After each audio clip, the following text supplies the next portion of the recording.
сәлеметсіңдер ме балалар? Бүгінгі сабағымыздың тақырыбы пікірталасты жоспарлау сатылары. Пікірталасты жоспарлау сатылары туралы мынандай Бернард Шоудың айтқан пікірімен таныс болыңыздар.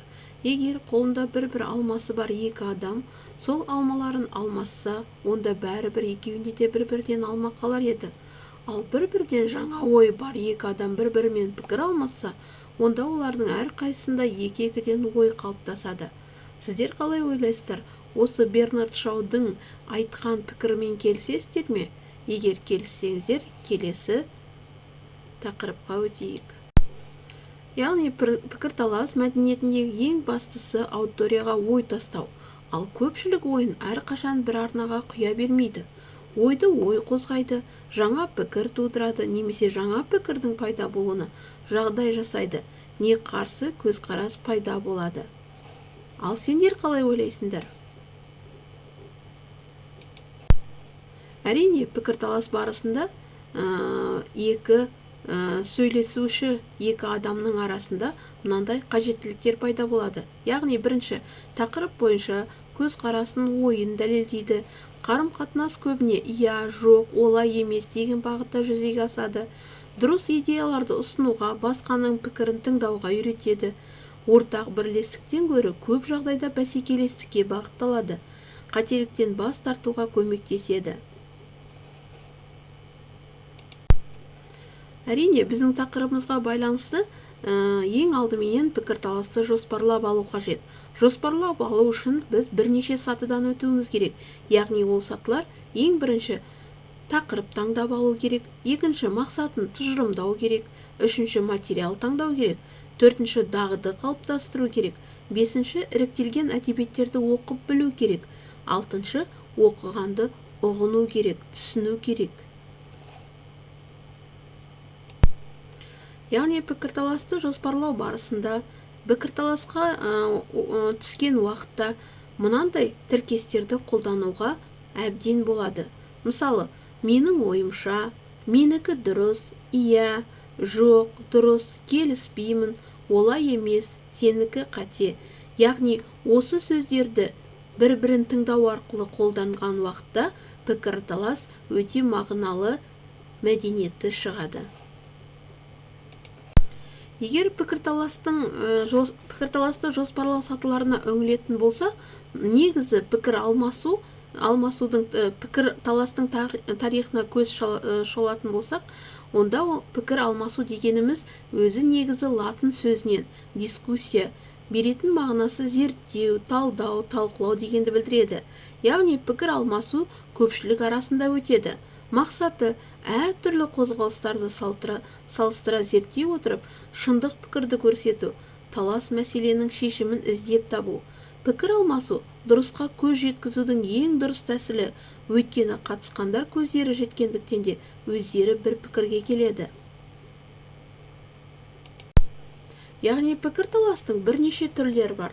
Солардан бірі пікір сайыс. Көне гректің сөзі жаулық, дұшпандық деген мағынаны білдіреді. Әрине, бүгінгі мағынасы басқаша. Бірдеңені талқылау мақсатында жиналыстарда, баспасөз беттерінде орын алатын сайыс. Мұнда қарсы жақты жеңіп шығу, өз пікірінде қалып соны бекіту. Сайысшылар әлеуметтік мәселелерді шешеді, қоғамның дамуына жол бермей отырған кедергілермен күреседі. Яғни қазақ халқының салт дәстүрінде өте ең көп тараған пікірталастың бірі, мысалы, айтысты келтірсек болады. Яғни айтыс қазақтың сөзі. Мағынасы екі адамның екі топтың арасында суырып салма өлеңмен айтылатын сөз жарысы, өнер сайысы. Яғни осы айтыс барысында да екі кісінің арасында пікірталас туындауы мүмкін. Және пікірталастың одан да басқа түрлері бар. Мысалы, ой талқы, ой бөліс, сөз талас.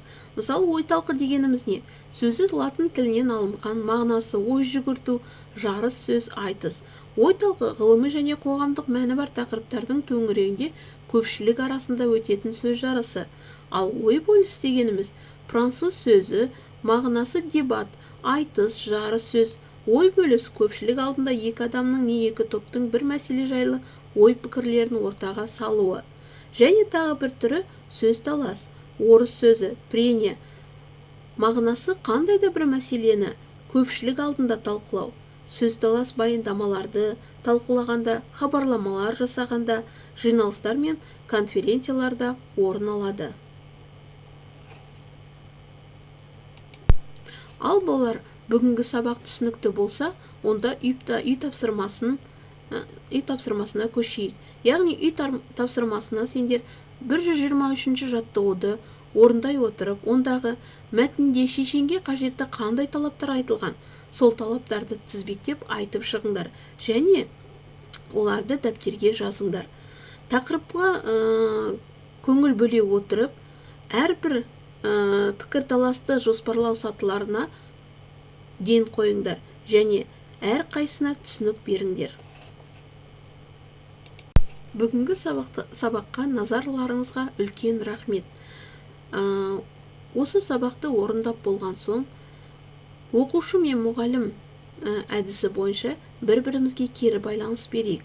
Кері байланыста бүгін маған тақырыптың қандай тұстары ұнады, сабақта қандай қиындық туындады, және сабақ несімен ұнады. Сол бойынша өздеріңнің пікірлеріңді жазып жіберіңіздер. WhatsApp желісі арқылы, күнделік кезет арқылы, я болмаса Zoom арқылы, және электронды почта арқылы.